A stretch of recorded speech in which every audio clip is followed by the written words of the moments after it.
Hi, my name is CJ. Welcome back to Homeschooling Through High School. Today's video is about how to choose next year's curriculum. It is hosted by Devine from Calm in the Chaos Homeschool and Shauna from Homegrown Homeschool.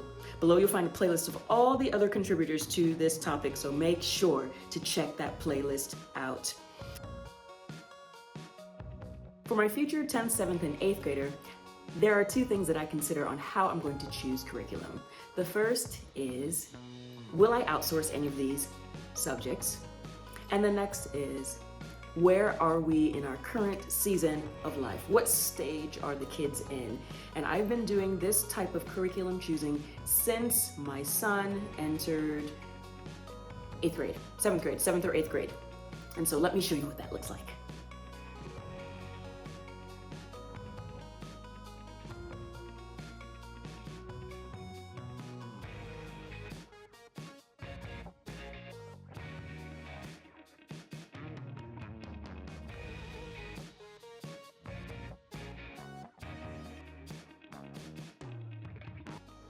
So for my kids, at this point, I am trying to create their educational resume. What is that gonna look like? What interests do they have right now, and what interests do they say they have long term?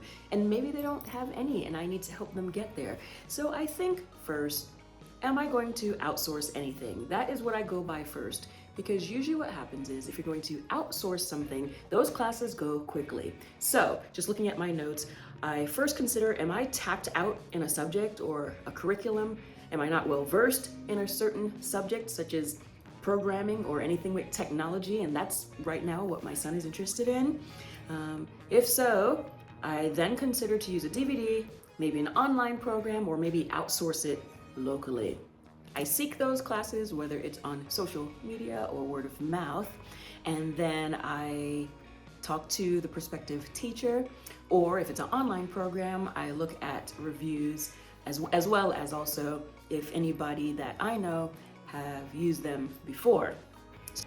So yesterday I was on the phone asking a prospective teacher about how she teaches her speech and debate and government class. And I just feel that it would be best for my son to be in a class with others so that he can practice those skills with his peers. And so that's the purpose of me looking for that class, for outsourcing that class. So I asked her, what is the parent involvement? How could I participate? Could I? Does she allow parents to sit in the class? How does she back up facts? And how does she dive into deep topics, tough topics? What books will she use? And what does her eclectic curriculum look like? How did she build on that eclectic curriculum? So the first thing, will I outsource? And if I make the decision to, and my husband is on board with that, then I go into, am I tapped out with a certain subject or curriculum? Do I not feel confident enough in teaching something like a technology class or a math class, etc.? And then I seek those classes out first. And the reason why is that they get filled quickly. Let me touch base on this. If I don't feel like I'm tapped out and I'm gonna move forward, then I look at what companies have the subjects that is going to fit my son's learning style and our teaching environment. And so I'm at the point now where I carefully look for that type of curriculum instead of jumping on the bandwagon of what's popular and trendy. I've listed 2 tests in the description box for you that you can test your child, their learning style, and also test your learning environment to kind of figure out what curriculum might be best for you. And here you'll see just some suggestions that you can take with you as well. So the next is where we are in our stage of homeschooling. So for this current stage of life as a tween and a teen, what are they asking that they want to do? What are they showing an interest in?